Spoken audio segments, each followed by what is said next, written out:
SER Podcast.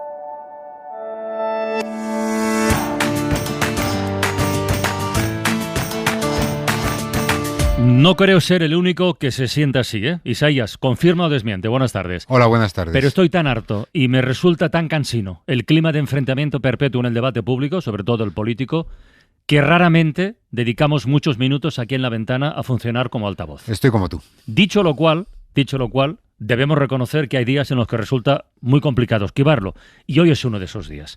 Lo que ha dicho Pablo Casado en el Congreso, eso de que en la guerra civil combatieron los que querían democracia sin ley y los que querían ley sin democracia, es, bueno, no voy a decir lo que me parece, es de tal magnitud que no podemos archivarlo como otra escaramuza del rifirrafe parlamentario. Pero no quiero empezar por ahí, ni mucho menos, luego lo comentaremos.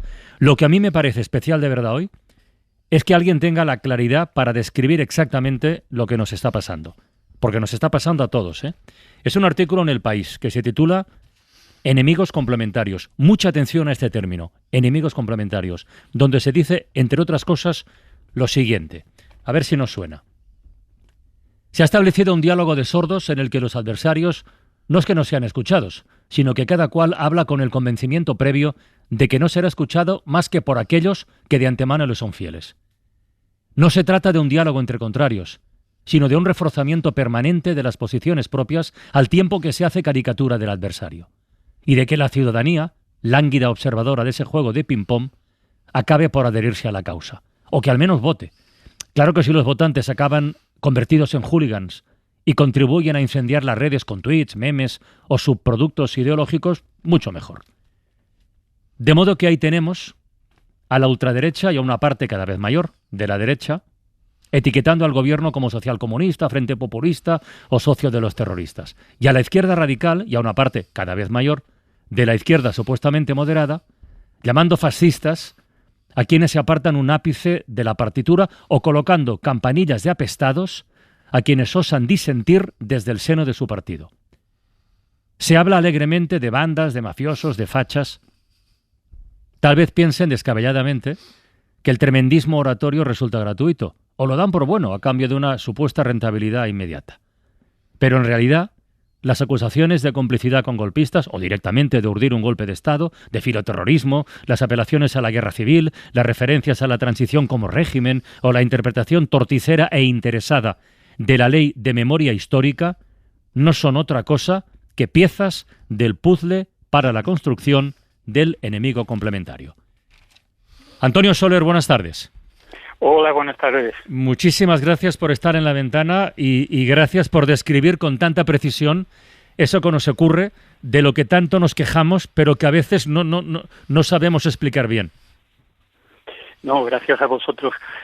Verdaderamente es un clima muy penoso y que el término de enemigos complementarios me parece que se ajusta mucho y es un término que en su momento creó Germaine Tillion, que era una socióloga francesa y que lo acuñó viendo una serie de conflictos en los que los adversarios se retroalimentaban y realmente es lo que estamos presenciando. Sí, me interesa mucho, Antonio, que cuentes tú a los oyentes el personaje en el que te has inspirado para este artículo, Germaine Tillion, que fue una mujer francesa, que en fin, que para entendernos, estuvo en la Resistencia, pasó por la cárcel, pasó por un campo de concentración, por Ravensbrück, y acabó, después de una serie de cosas que tú contarás, acabó siendo acusada de traidora en su propio país.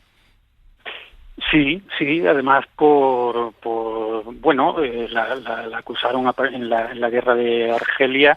Ella conocía muy bien el país porque en los años 30 había hecho trabajos de campo como socióloga y conocía cuál era la situación de hambrunas, de miseria que estaba viviendo la población autóctona. Una vez que empieza el conflicto en Argelia, ella es enviada como observadora por parte del gobierno francés y presencia algo que ya previamente intuía que iba a ocurrir. Represión brutal de los que se sublevaban y como respuesta atentados terroristas indiscriminados hacia la población francesa por parte del FLN. Y se dio cuenta de que esa alimentación, ese diálogo de sordos violento no conducía más que a una espiral cada vez mayor del conflicto. Y su actitud fue la de emprender un camino justamente al contrario. Cuando negoció con uno de los líderes sublevados, llegó al pacto de menos torturas, menos atentados. Ese era el camino. Y una vez concluida la guerra, se personó en el juicio que se llevaba a cabo contra esta persona, contra este líder, para decir lo que ella consideraba que era la verdad. Y por tanto, bueno, fue acusada de sospechosa, de traidora, por parte del general Massu, que era quien llevaba la represión, algo pues lógico desde un punto de vista, pero también por personajes como Simón de Beauvoir. Oye, Antonio, ¿tú crees que son conscientes de los riesgos de estos incendios oratorios? Yo ahora estoy repasando el diario de sesiones de la Segunda República y es tremendo. Me he encontrado con debates parlamentarios ya en el año 31 que, a la luz de los acontecimientos, de lo que sucedió después, parecían anunciarlos, ¿no? No digo que siempre haya una relación causa-efecto, pero es verdad que muchas veces tenemos la imagen de los parlamentarios echándose los puñales en el hemiciclo y después tomándose un café, y cuando se mueren ya ni te cuento, ¿no? Les hacen todo tipo de honores y homenajes, pero ¿son conscientes de lo que estas palabras siembran en la sociedad?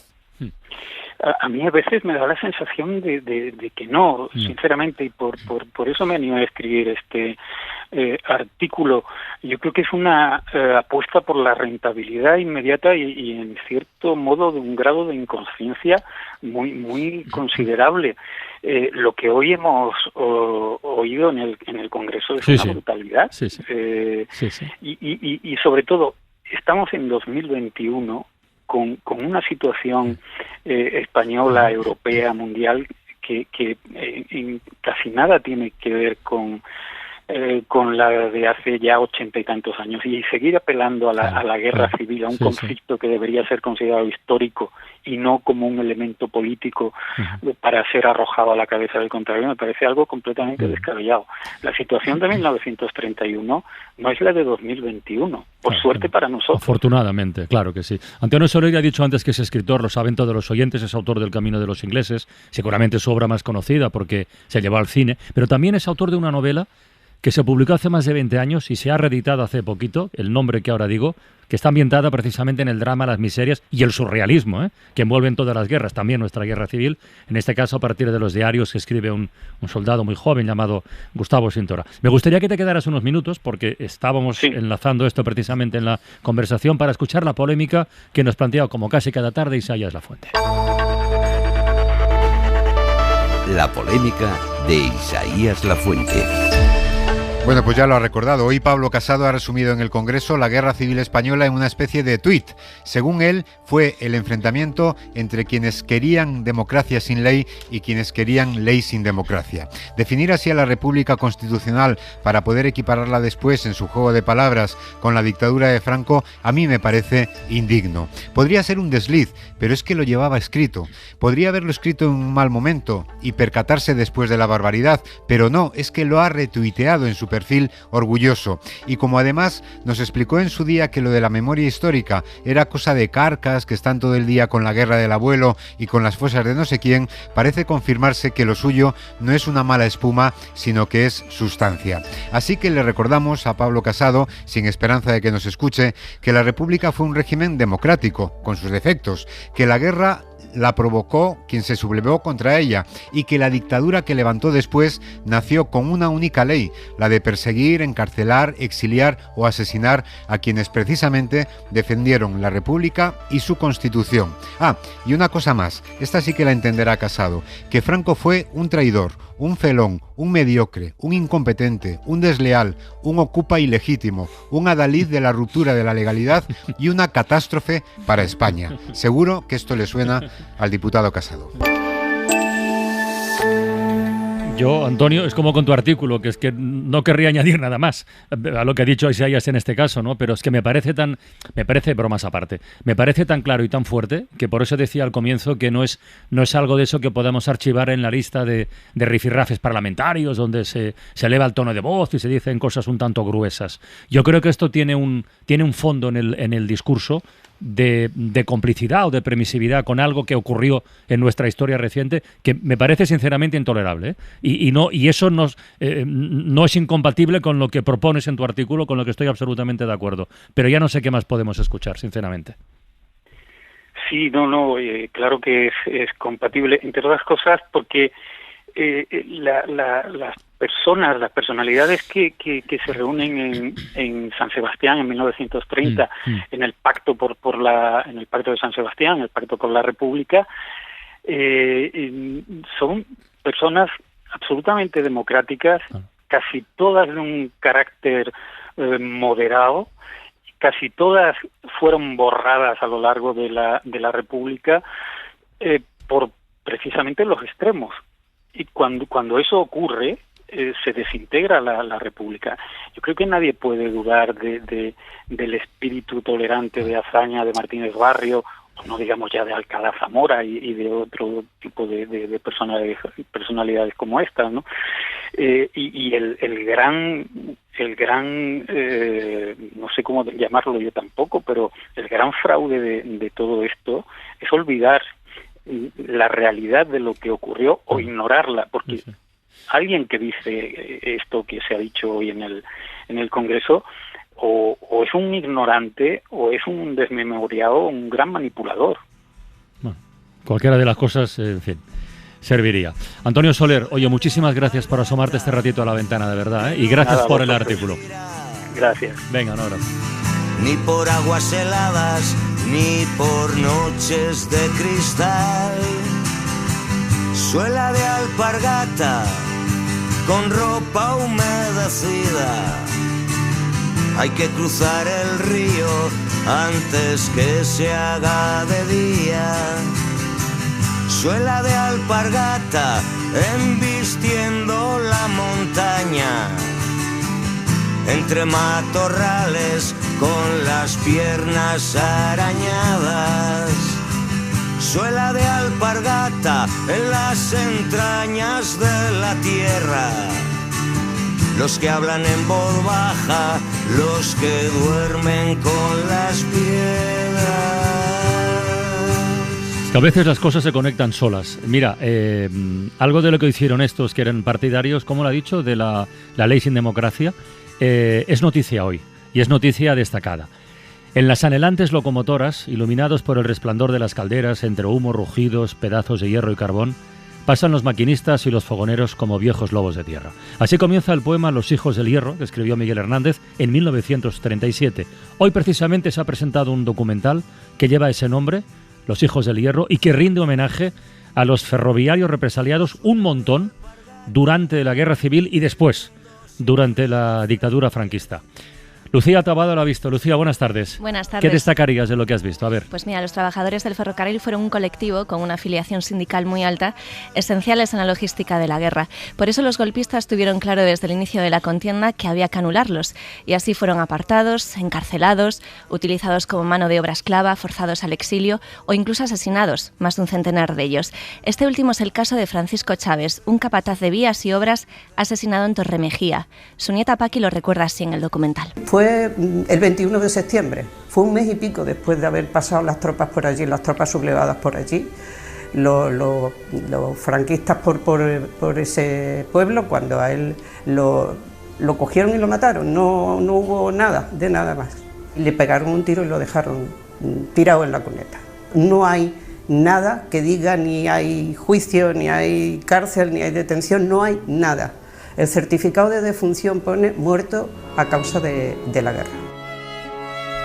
Muchos otros fueron condenados a pena de muerte, como Antonio Sin, que permaneció 8 meses esperando su ejecución. Finalmente esta fue conmutada a cambio de trabajo forzoso en el penal de Bustarviejo. A mi padre le condenaron a 30 años y a pena de muerte. Y estuvo 8 meses en el pasillo de la muerte. El mismo hombre que lo delató tenía amistad con 3 o 4 curas. y uno debía ser importante porque consiguió que lo quitaran del pasillo de la muerte. Y él mismo le consiguió el trabajo para venirse a Bustalviejo, y cuando hemos vuelto al pueblo alguna vez, el primero que ha ido a saludarnos ha sido él. Y conociendo la historia, pues mira, se hacía la tripa una cosa rara. Decía, a ver, ¿y qué vas a hacer? Pues saludarlo. Los presos y sus familias vivían en chabolas construidas por ellos mismos enfrente de la cárcel. Los presos que habían querido les habían dejado hacer una especie de chabola. Y mi padre hizo una chabola bastante bien hecha y allí vivíamos, que era nuestro hogar. Allí en el monte, debajo de una piedra grande, muy grande, y una cocinita al principio, al fondo para dormir, y ahí se acabó la historia. Porque desde el año 1938 prisioneros de guerra y presos políticos fueron utilizados en diferentes obras. Hubo más de 9.000 trabajadores forzados. Lo cuenta el periodista Carlos Hernández. Responsables franquistas de aquella época contrataron, por decirlo de alguna manera, obligaron a los prisioneros a realizar trabajos en la propia vía férrea, en la propia estación, trabajos de reparación, trabajos de construcción, de todo tipo, en los que además, obviamente, ninguno de estos prisioneros recibió ni una sola peseta. Eran, por lo tanto, trabajadores esclavos que trabajaron para los que en aquel momento, autoridades franquistas, militares en su mayoría, ya estaban gestionando las vías férreas. Y otros miles de trabajadores y trabajadoras del tren cogieron las maletas camino del exilio. De París nos llevan a Bélgica. Allí nos juntamos todas las colonias, niños y niñas, muchísimos españoles. Todos ellos fueron los hijos del Hierro, represaliados durante la Guerra Civil y la dictadura franquista, una página de la memoria histórica con todavía muchas páginas en blanco. Y otras páginas emborronadas por la mentira, que eso todavía es muchísimo peor. Pero bueno.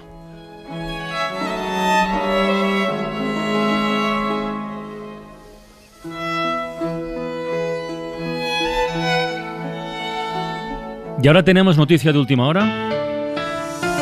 Recordemos, hay decenas de jóvenes confinados en un hotel de Palma de Mallorca por todo el megabrote que se dio días atrás con la confluencia de varios viajes de fin de estudios. Bueno, hay decisión judicial al respecto, porque habían reclamado que querían salir. Lucía Borque, Radio Mallorca, buenas tardes. ¿Qué tal? Buenas tardes. Sí, pues la decisión es que la jueza de lo contencioso número 3 de Palma ha suspendido el confinamiento de los jóvenes que han dado negativo en una prueba PCR o que no se han hecho una prueba y que desde el pasado domingo permanecen en el Hotel Palma Belver tras la resolución de la Consellería de Salud de Baleares, que había ordenado su confinamiento forzoso en régimen de aislamiento bajo custodia policial al ser considerados contactos estrechos de diversos positivos de coronavirus. La jueza únicamente mantiene la medida respecto a los jóvenes que han dado positivo. Sobre el resto dice que no se ratifica porque no se ha acreditado por parte de la Administración que se trate de contactos estrechos. Quedarán pues 67 chavales confinados que han dado positivo en coronavirus y del resto de los 249 podrán salir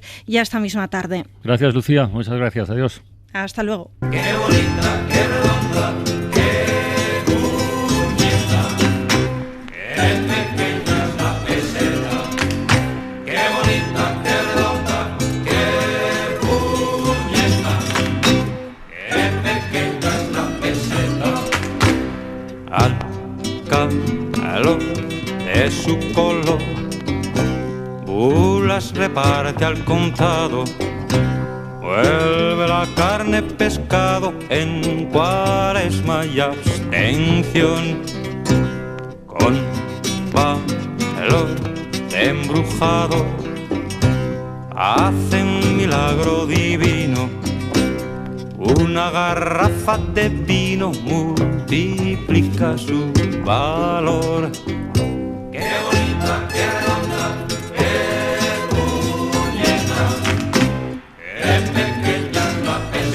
bueno, pues ya lo sabemos, ¿no? Hoy es el último día, hoy termina el plazo oficial para cambiar pesetas en España. Y hay un montón de gente que todavía no lo ha hecho. Y hemos tenido 20 años para hacerlo, ¿eh? Esto es ser español. No se me ocurre una manera mejor de saludar a nuestro economista de cabecera. Hacemos números con Santiago Niño Becerra. Hola, Santiago, buenas tardes. ¿Qué tal? Buenas tardes. ¿Qué tal? A ver, una reflexión a bote pronto sobre el adiós definitivo de la peseta. Yo qué sé, nos tangaron con el euro, por empezar por algo, no sé.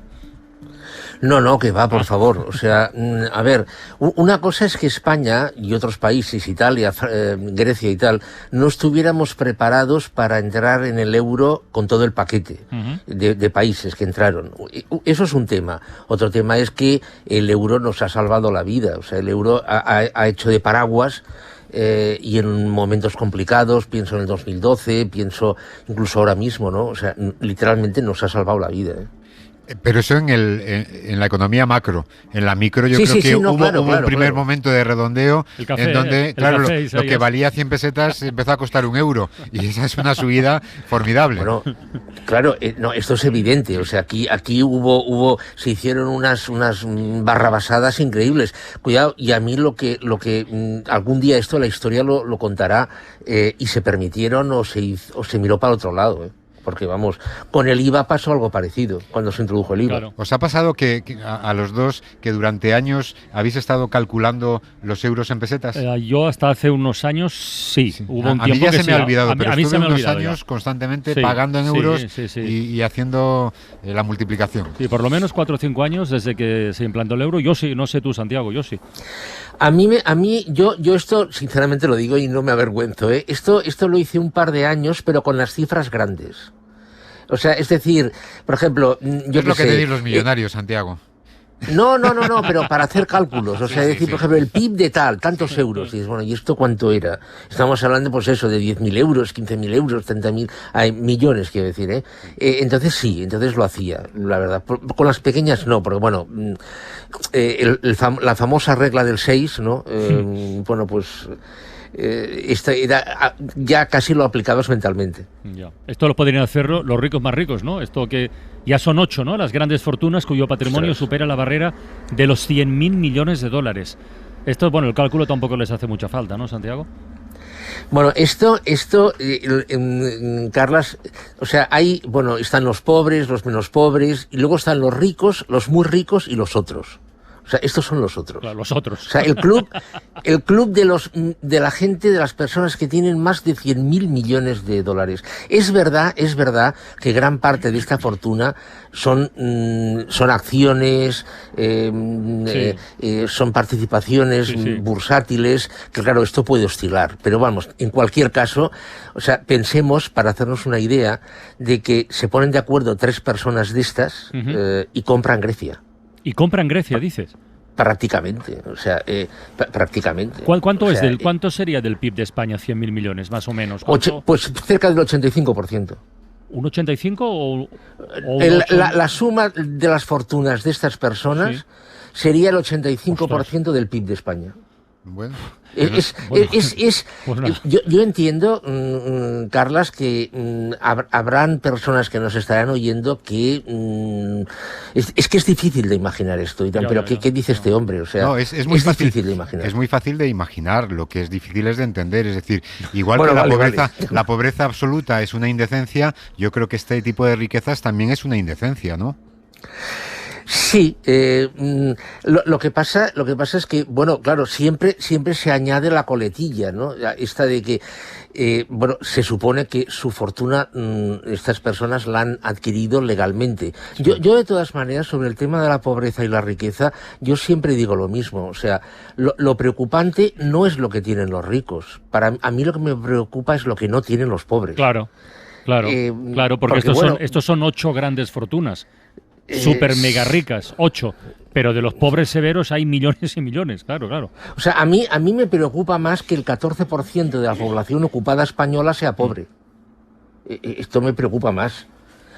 A mí que el señor Jeff Bezos tenga 120.000 millones de dólares, pues bueno, pues oye, pues genial para él, ¿no? No debería ir asociada a una cosa, o no debería ir conectada una cosa con otra. Lo que sucede es que si la riqueza no se acumulase en tan pocas manos, con un mejor reparto, estos hipermillonarios serían un poquito menos hipermillonarios, pero a lo mejor sacaríamos de la pobreza a millones de personas. ¿Qué hacemos? Con las cifras que nos estás dando. ¿Ponemos a los oyentes un poquito más de mal humor o cambiamos? Bueno, pero hay una última cosa que yo quiero comentar con Santiago, que es esta noticia de poder tener vecinos en superyates de lujo. Para vivir, Santiago, para vivir. A ver, cuenta eso, por favor. Sí, a ver, esta es una historia que empezó con un proyecto danés, curiosamente, ¿no? Pero este es americano, es estadounidense. O sea, se ha cogido un yate, que es el más grande del mundo. Os podéis imaginar las instalaciones de este yate. Entonces, se ha dividido en apartamentos y se han puesto a la venta. A partir de, y aquí viene el tema, 9,5 millones de dólares. Joder. A partir de 9,5 millones de dólares puedes comprar un apartamento. O sea, decir que de 9,5 millones de dólares es el apartamento más pringosillo que hay en el buque este.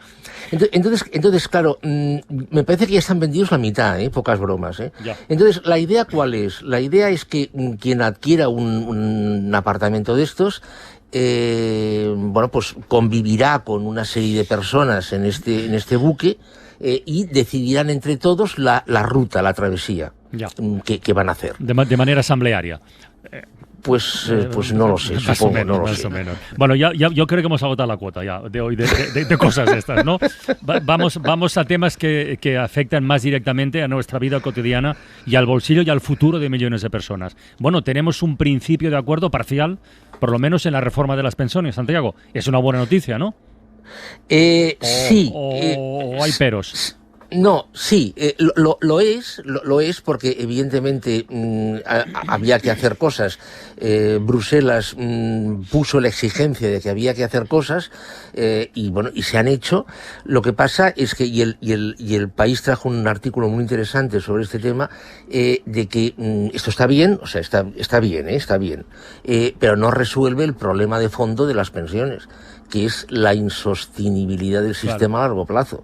A mí que cojan y me digan, no, es que resulta que hay una serie de gastos impropios que está pagando la Seguridad Social y esto se va a pagar con presupuestos. Bueno, no sé, la ayuda a la infancia, por ejemplo, esto es un gasto impropio y esto se va a pagar con cargo a presupuestos. Me parece bien, pero bueno, si se paga con cargo a presupuestos, una de dos, o se suben tipos impositivos actualmente, de impuestos actualmente existentes, o se crean impuestos nuevos, o se deja de gastar en otra cosa para gastar en esto, porque el sistema que hemos hablado siempre aquí, que es perseguir más intensamente el fraude fiscal, parece que no está de moda esto. No. Entonces, claro, es decir, está bien, pero no resuelve el problema de fondo. Y es que todos los estudios apuntan a que, en el año, a partir del año 2030, 2030 y muy poco, va a haber serios problemas con en la Seguridad Social por la cobertura de las personas que trabajan sobre los pensionistas. Vale.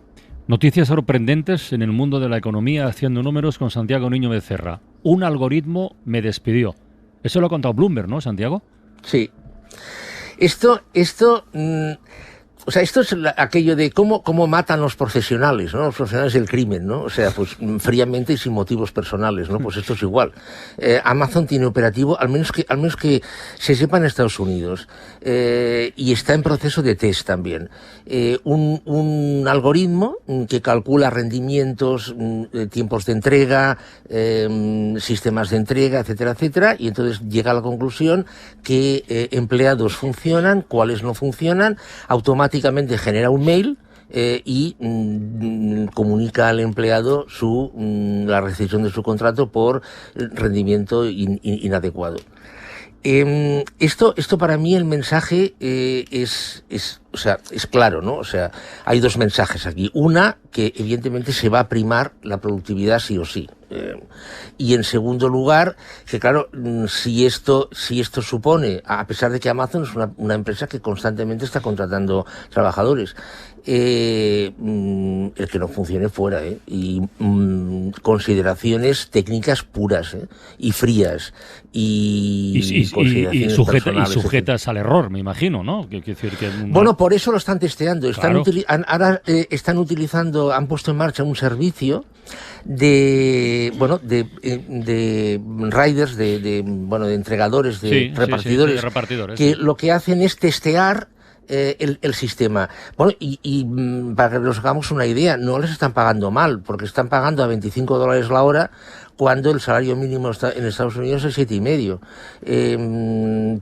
Es para ir depurando el sistema. Claro, yo voy más allá. Cuando tengan depurado el sistema, Amazon me refiero, lo aplicará bueno, se supone que a todas sus plantas, dentro de la legislación vigente de cada país, etcétera, etcétera, pero podrán comercializarlo a otras empresas que no sean necesariamente plataformas de Internet. Es decir, no sé, me lo invento, es posible que una compañía aérea aplique, adaptada, este algoritmo de Amazon dentro de X tiempo para medir el rendimiento de sus trabajadores. Con lo cual, claro, esto, imaginaos la puerta que abre. Yo casi que prefiero no imaginarla. Yo esto ya me lo imaginaba, pero bueno, que iba a llegar. Lo que sabías que iba a llegar tan pronto. Tan rápido, tan deprisa. Bueno, no sé si afectará a los jefes también, Santiago, ¿o no? Bueno, pues depende. En teoría también. Es decir, a ver, claro, si me dices, hombre, al presidente de la compañía, pues a lo mejor no sé. A lo mejor no. Pero vamos a ver, en un sistema como este, para ser jefe con mayúsculas hay que estar muy arriba. Titular es que el algoritmo no hace prisioneros, O sea, exactamente. Ese es el titular. Muy bien, Santiago. Hasta la próxima semana, amigo. Muy Cuídate bien, de mucho. acuerdo.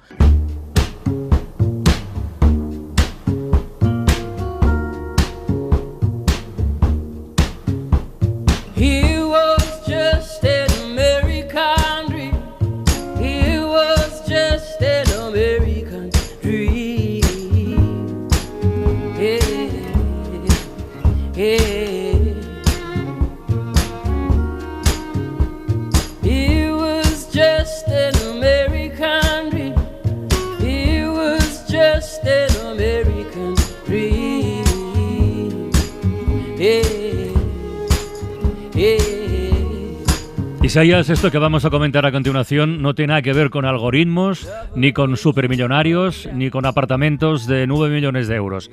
Yo diría que va en otra dirección muy distinta y que además entra en ese territorio que a veces comentamos que nos ilusiona tanto de poder sacar pecho de compatriotas, de gente que se hace sentir orgullo de país o de personas simplemente por lo que hacen. Y tenemos dos casos, a falta de uno. El primero, lo sabrán ya muchos oyentes, es el caso del cocinero José Andrés, que hoy ha sido galardonado con el premio Princesa de Asturias de la Concordia. ¿Por qué? El jurado que destaca, abro comillas, la labor de José Andrés y los trabajadores de la ONG World Central Kitchen a la hora de desarrollar formas de asistencia humanitaria ejemplar centrada en ayudar a los más desfavorecidos en las situaciones más extremas y como catalizadores para la colaboración de agentes de diferentes ámbitos en pos de una sociedad más justa y sostenible.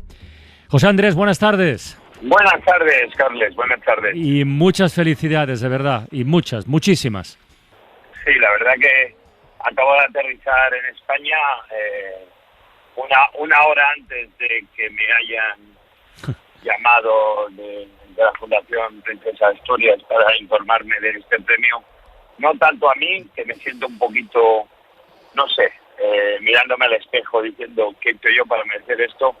Pero sí también para World Central Kitchen, que estoy muy orgulloso del trabajo y la labor que han hecho cientos, miles de personas en los últimos años, sobre todo en esta pandemia, el último año y medio, en muchísimos países, respondiendo a las necesidades de alimentación en momentos de gran emergencia real. Es que no sé si has tenido oportunidad de comentar lo que estábamos hablando hace un ratito con nuestro economista, con Santiago Niño Becerra, a propósito de los mega ricos, de los multimillonarios, de las acciones, de los algoritmos, del presente y el futuro de tanta gente. Y claro, de lo que estamos hablando contigo es de algo absolutamente opuesto a todo ello. Bueno, a ver, nosotros, World Central Kitchen, yo empecé, digamos, muy joven, siendo una persona más, una gota más de agua en ese océano de empatía que hay en el mundo. Yo he tenido la gran suerte, obviamente, de dar de comer a los pocos.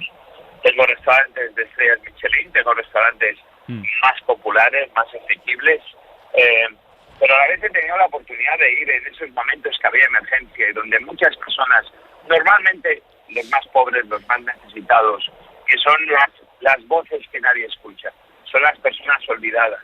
Y he tenido la oportunidad de poder estar ahí sirviendo. Yo hice la mili en el Juan Sebastián del Cano.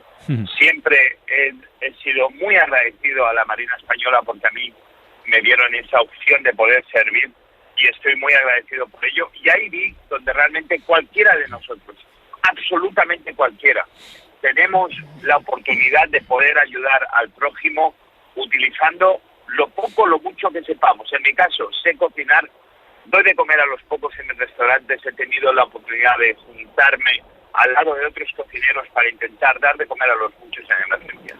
Pues José Andrés, te agradezco muchísimo estos minutos en la ventana, recién aterrizado en España, y te recomiendo que no te pierdas la conversación que viene a continuación, porque habla también de otra persona española que está en Estados Unidos y que hoy va a recibir también un premio. Un abrazo, José Andrés.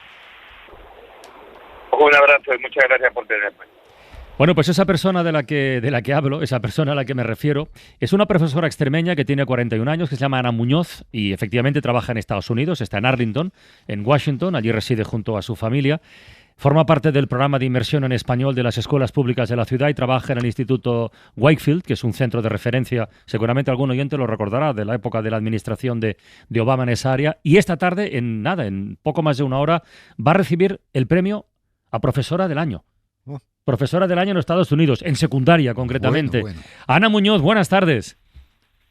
Buenas tardes, ¿qué tal? Vaya tarde llevamos para sacar pecho. Entre José Andrés y tú ya no sabemos por dónde tirar, de verdad. Sí, además a José Andrés le gusta mucho la ciencia y hemos coincidido aquí en algún evento y sé que está muy interesado en la cocina y la ciencia y en ese ámbito. Claro, tú antes de dedicarte a la docencia trabajabas como científica, ¿es verdad? Cuéntalo.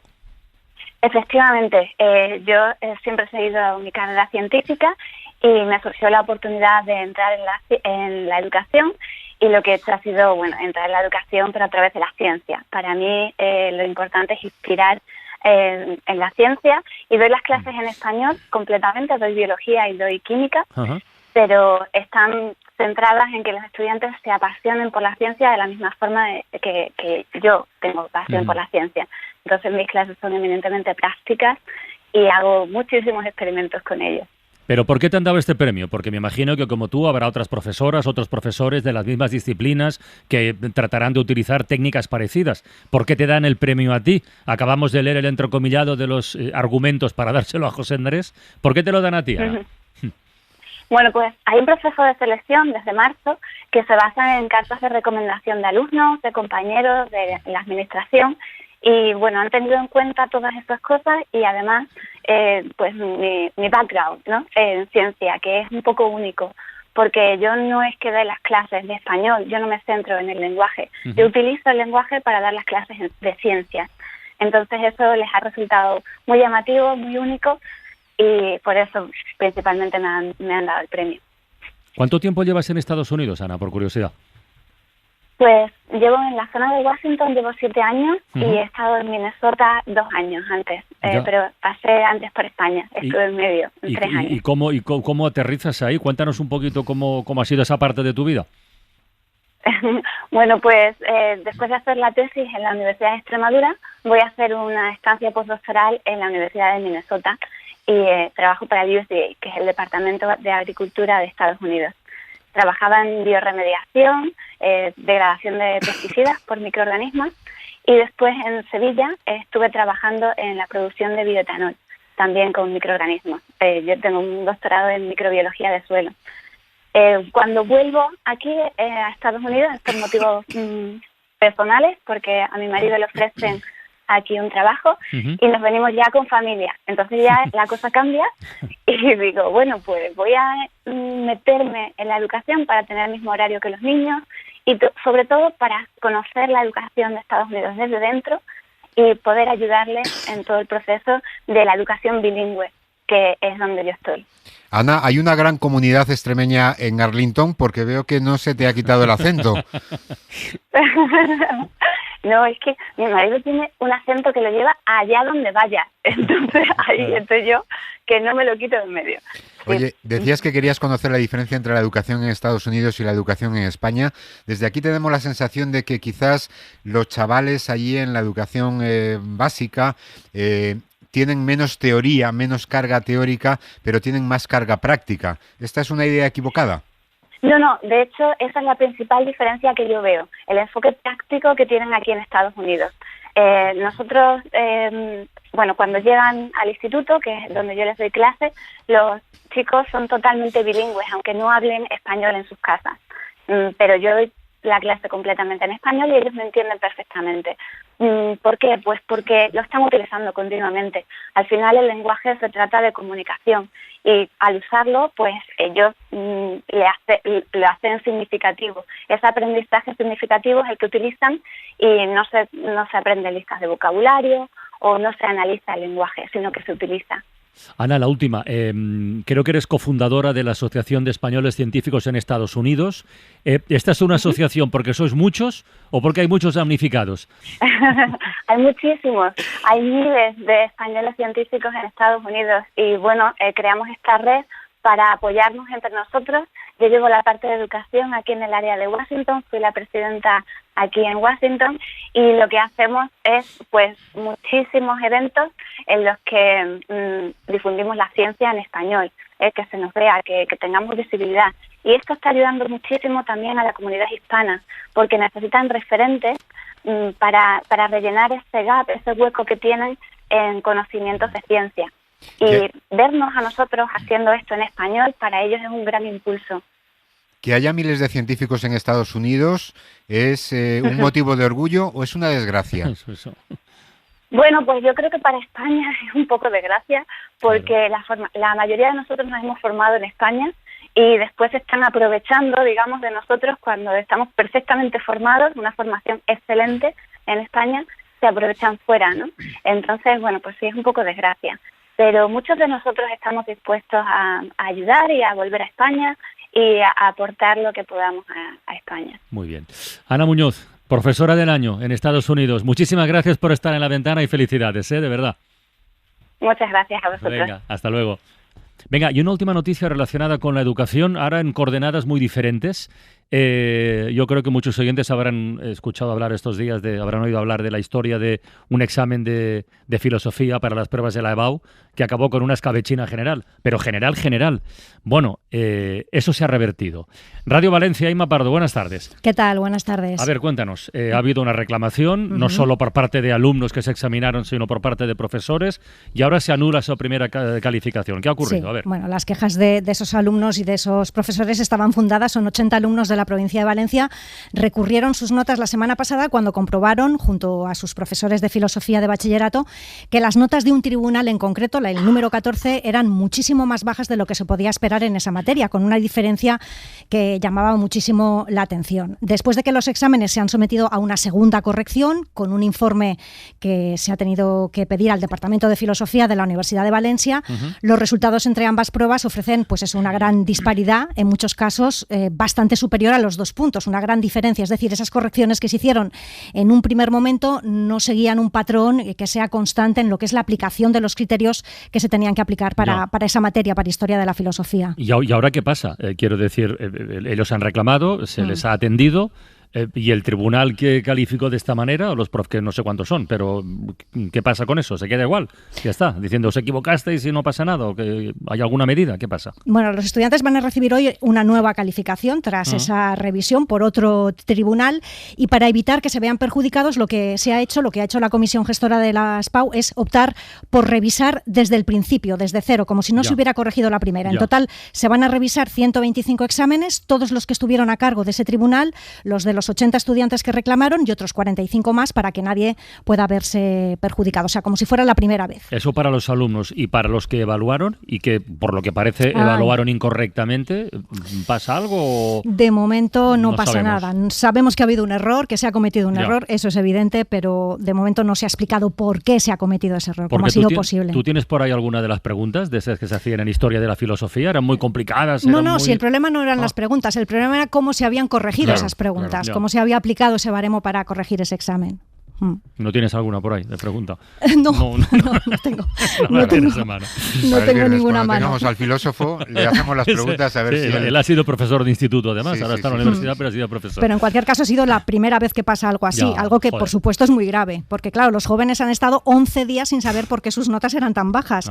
En muchos casos son puntos decisivos para entrar en algunas de las carreras más demandadas. Así que, bueno, es la primera vez que pasa y esperemos que sea la última. Muy bien. Un abrazo, Inma. Un abrazo. abrazo. Adiós, adiós. Suscríbete a La Ventana. Todos los episodios y contenidos adicionales en la app de Cadena SER y en nuestros canales de Apple Podcast, Spotify, iVoox, Google Podcast y YouTube. Escúchanos en directo en la SER de lunes a viernes a las 4 de la tarde. Cadena SER. La radio.